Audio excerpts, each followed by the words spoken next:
Hey everyone, this is Cool Meng, and I'm here to help you guys learn some Hmong. I'm not an expert of the Hmong written language, but this is how you form a word in the Hmong written RPA language. Okay, so Roman alphabet, and that's really important to know.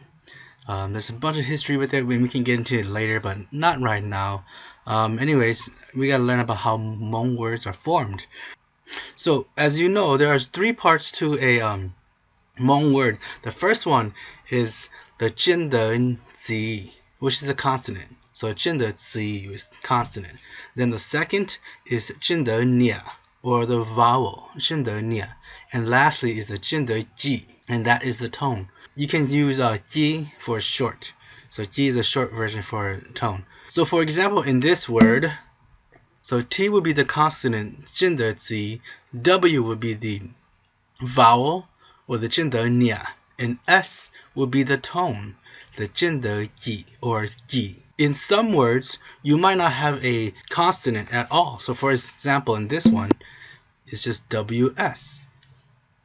You might have 2-letter consonant, 3-letter consonant, and lastly 4-letter consonant. Sometimes you don't even see the tone, like in this word. So in this sense, the blank tone, or not seeing a tone or not having a tone, is a tone, but it's just not represented with a letter. So for instance, when it has a tone with the S tone, this word would be 吃. So it has that long tone, 吃, and then with the blank tone is 吃. So 吃, just really short, 吃. However, let me clarify. This is how you write a syllable in the Hmong language, not a word. So Hmong have 2-syllable words, 3-syllable words, and multi-syllable words. And so when you are writing or using this method of consonant, vowel, tone, you are only doing 1 syllable. And some words are just 1 syllable, and so by doing this method you would be correct. But in some cases there's 2-syllable, and so you have to do it twice. And so just consonant, vowel, tone, consonant, vowel, tone, and then you got the word. So for example, in this word, J, that's 1-syllable word standing for fish. And now this word, J-gu, is a 2-syllable word standing for goldfish.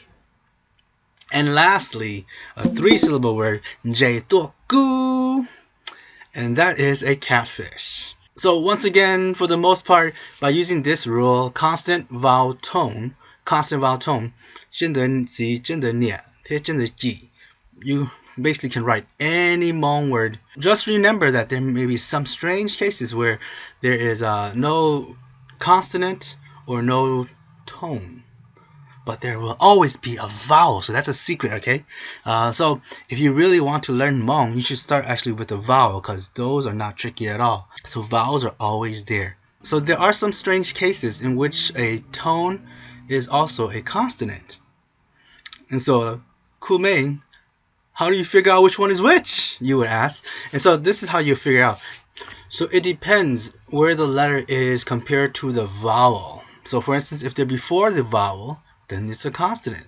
If they're after the vowel, it is a tone. So for example, in this word, SOS, which I know in English it means save our ship, but in SOS in Hmong, be shaw. So before the vowel is the consonant. The S after the vowel is the tone. Just to wrap up, just remember consonant, vowel, tone. 真的 zi, 真的 nia, 真的 ji. And that's how you create a word in Hmong RPA written style. Alright, thank you so much.